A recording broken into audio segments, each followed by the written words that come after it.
Take a moment to notice where you are. Not the details, just the fact of being here. The weight of your body. The simple truth of breathing, moving in and out. Nothing to change. Nothing to fix.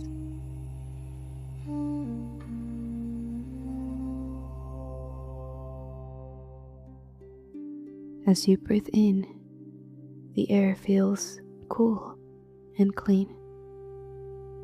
As you breathe out, something loosens just a little, like a hand unclenching.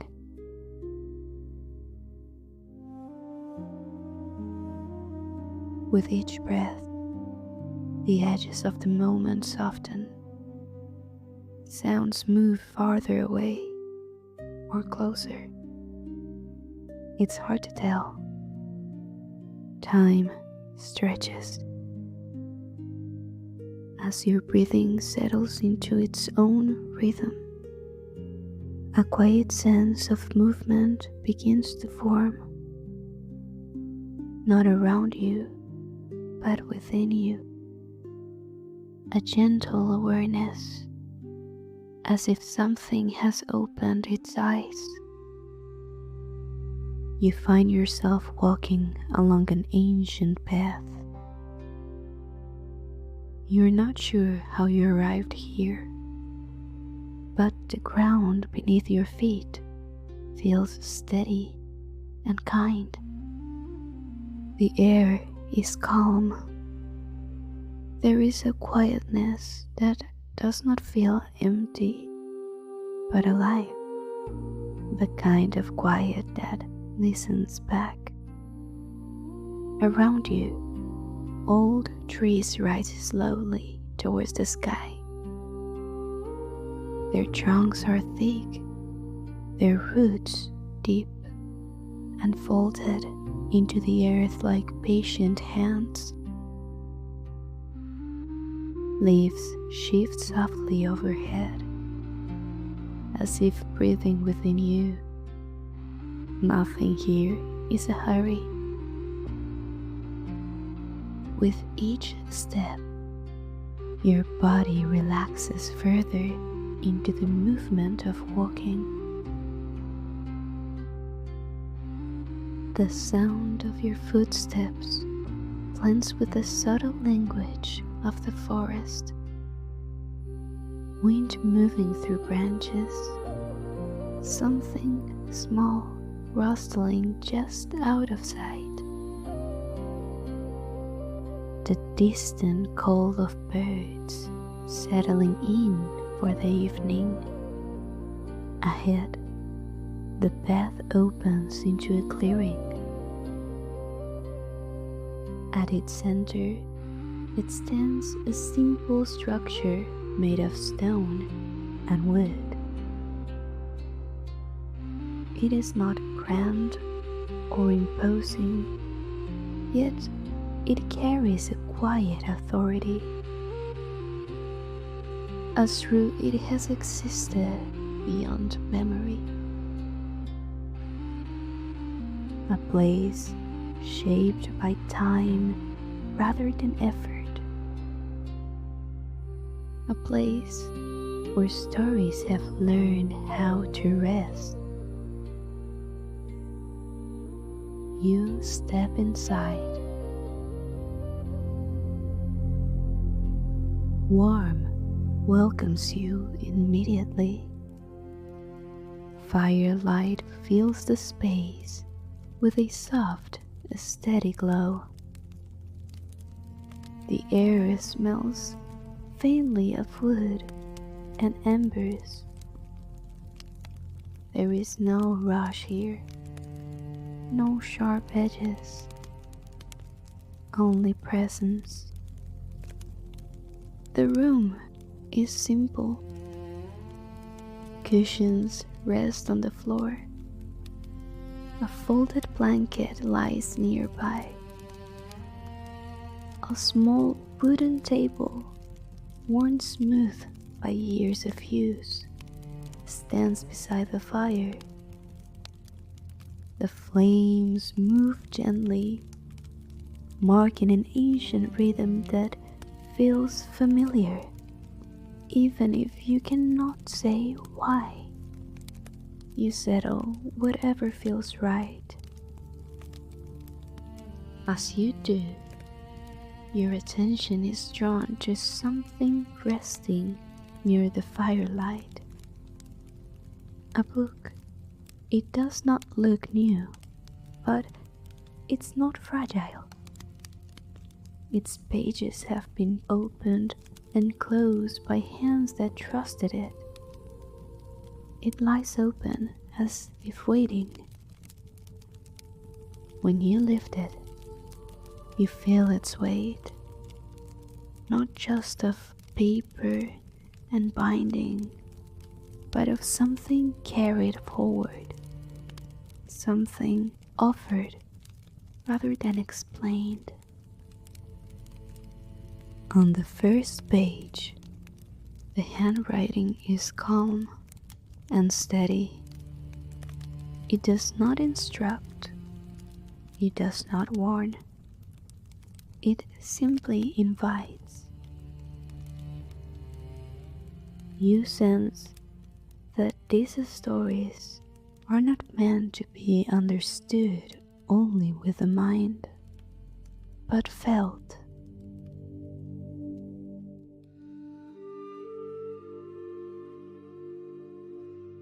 You settle back. The fire breathes beside you. Your own breath follows, softer now. And as your eyes move across the page, the room begins to loosen its hold. The sound of the fire fades slightly. The edges of the space soften. The feeling of holding the book grows lighter, less defined, until it seems to rest somewhere beyond your hands. The words continue without effort. They carry you.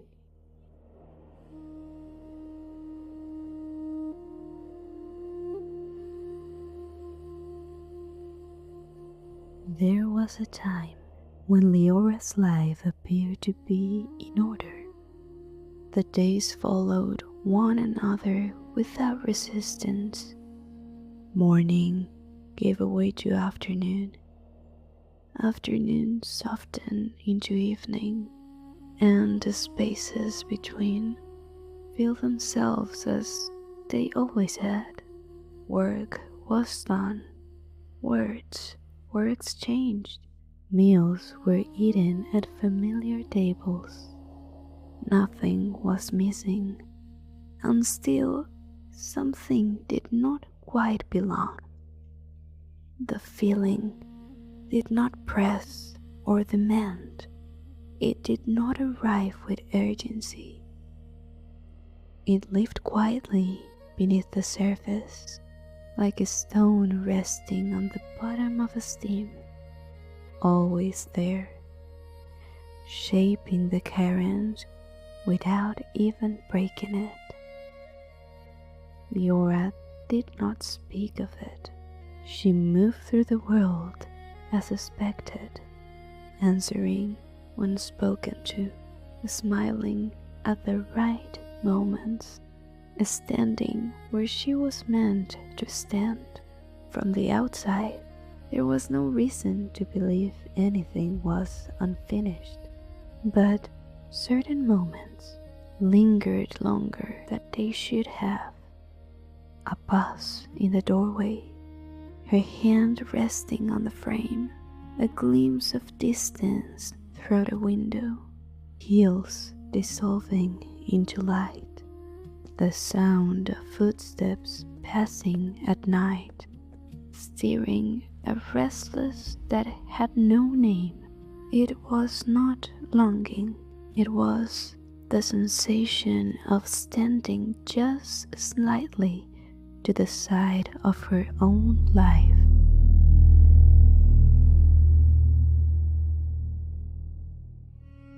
One evening, as the light thinned and shadows stretched, Leora found herself walking without direction, not leaving something behind, simply moving. The air carried a scent of dust and cooling stone. Somewhere nearby, a bird settled into sleep. At the edge of the village, the way narrowed. It was not a way that promised anything. No markers, no signs, only a faint path pressed into the earth, shaped by passage rather than intention. Leora slowed. For a moment, she stood there, not deciding or hesitating, simply present at the place where familiarity loosened its hold. The path waited. She did not decide to step forward. Her body moved before her thoughts could gather themselves.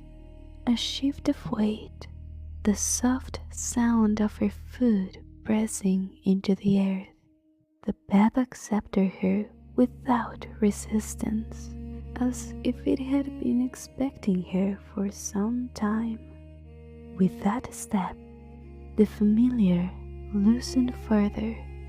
The village did not vanish. She could still feel it behind her, the shape of it, the habits, the known edges of things. But its pull softened, like a voice growing quieter with distance. The path curved gently, leading her between low grasses and stones still warm from the day. Crickets began their evening work. The air cooled against her skin. She noticed then what she carried, very little. A small satchel rested against her hip. Inside it were things she had gathered without thinking. A bit of bread wrapped in cloth, a small stone she had once picked up and never put down, a thread of blue ribbon whose beginning she could not longer remember. Nothing that would help her explain herself, nothing that would protect her. She felt oddly light. As she walked, her senses sharpened, the sound of her steps, the way the path responded, sometimes firm beneath her feet, sometimes soft, as if breathing the scent of crushed herbs when she brushed past them. The sky above her deepening into shades of indigo and silver. A thought surfaced, uninvited and gentle. You can still turn back. She did not answer it. The path continued. The land opened gradually, trees thinned, the ground sloped upward just enough to change her breathing. Ahead, the horizon widened, and the sky revealed more of itself than before. Leora slowed again, not from fear, from awareness. She had reached a place where something could be seen. Below her, the world stretched out in quiet layers. Fields dim with twilight, a river catching the last light like a loose ribbon, distant shapes of dwellings already softening into shadows. It was beautiful. It was also unfamiliar in the way beauty can be, asking nothing, promising nothing. A breeze rose, lifting her hair, brushing her face like a question that did not expect an answer. She felt very small, not insignificant, simply unguarded. Another thought came, clearer now. You do not know what comes next. Her chest tightened. just slightly, and then unexpectedly she smiled. There was a relief in not knowing, no role to fill, no story yet formed, only the openness of the moment, wide and unclaimed. She sat for a while at the edge of the rise. The earth still held the warmth of the day. Above her, the first stars appeared, tentative at first, then steady. When she stood again, it felt like waking from a light sleep. The path did not end, it narrowed once more, slipping forward into a place where the light thinned and the air grew cooler. The grasses gave way to darker ground, and the trees returned, taller now, older, their branches waving together overhead. This part of the path felt different, not dangerous, attentive. Each step echoed more clearly, as if the land itself were listening. The world felt closer, more present, less forgiving of distraction. Leora became aware of her breath, of the steady rhythm of her body moving forward, of the quiet courage required to continue without a reason that could be named. She felt something then, not behind her, not ahead of her, but around her. Possibility. It was neither kind or cruel, it simply existed. The path deepened suddenly, and for a brief moment she stumbled. Her foot slid on loose earth, her balance tipping forward. Her heart jumped, sharp and bright. She caught herself. A short laugh escaped her, surprised, almost delighted, and vanished quickly among the trees. Her hands were steady, her feet found their place again. The path continued into shadow, and Leora stepped forward without knowing why.